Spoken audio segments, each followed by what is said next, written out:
చిన్నప్పుడు చేపట్టుకుని నేను ఉన్నానని ధైర్యం ఇచ్చారు. ఇప్పుడు అదే కూతురు కష్టమని వస్తే అవమానంగా చూస్తున్నారు.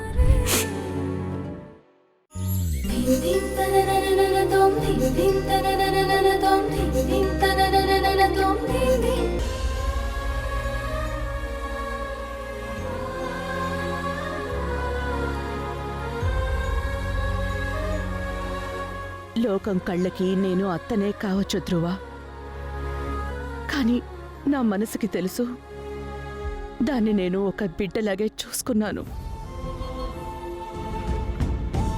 ఆ తల్లి మనసు ఇప్పుడు తల్లడిల్లిపోతోంది.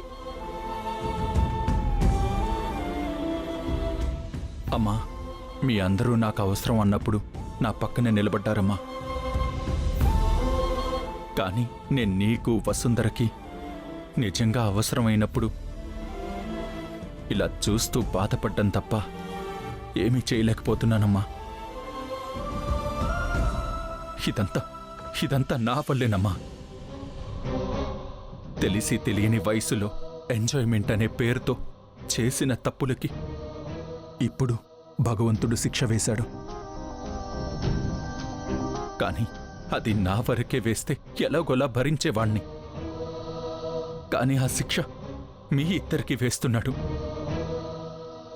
అన్నిటికీ కారణం నేనేనమ్మా, నేనే. ధ్రువ, ఊరుకో. అమ్మా,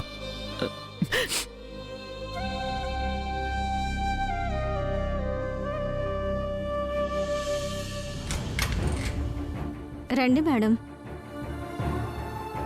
రండి.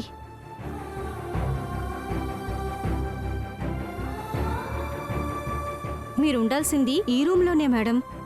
జాగ్రత్త.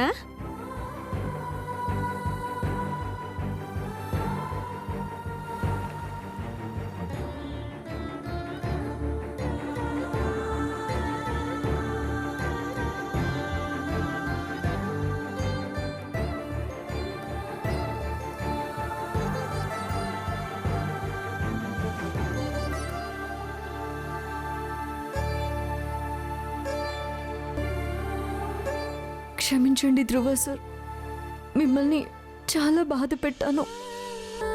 నా మాటలు మిమ్మల్ని గాయపరిచాయని తెలుసు సార్.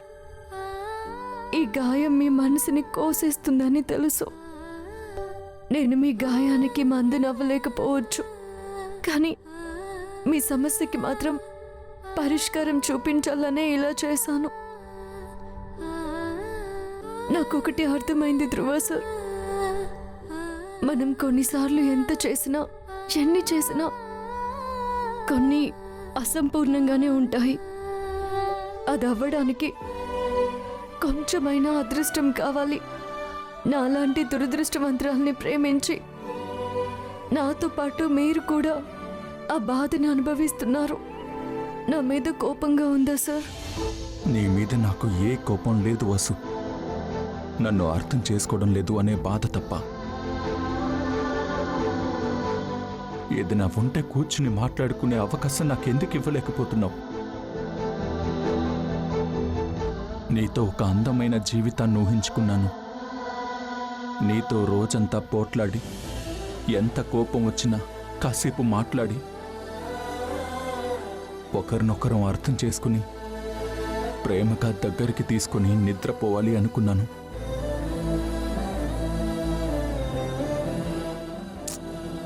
నాకు చెప్పే అవకాశం ఇవ్వకుండా వెళ్ళిపోయావు వసు.